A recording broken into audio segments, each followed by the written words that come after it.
Misiaroanao isan'andro anio rehefa miaona amin'ny ray mba ho ampioanao ifony iay ampitony naiza misy anao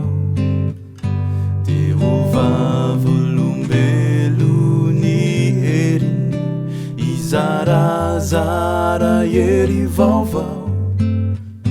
de ho fanasiny tany hitondrany azavany anao maneran'izao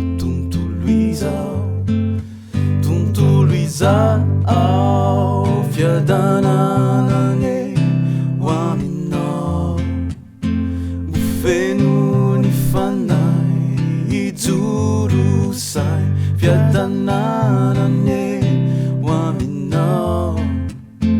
ombanao amin'izay atao fiadananane ho aminao ho fenony fanay ijoro say fiadananane ho aminao ombanao amin'izay atao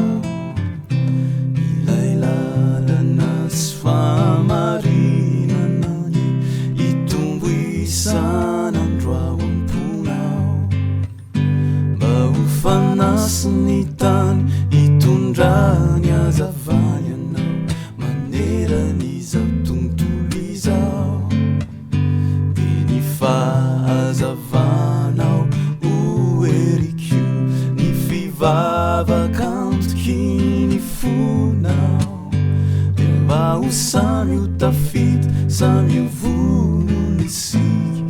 amin'ny andro iverenany indray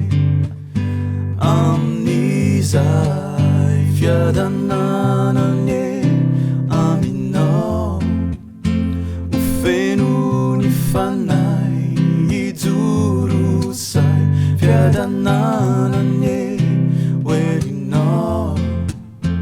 ombanao amin'izay atao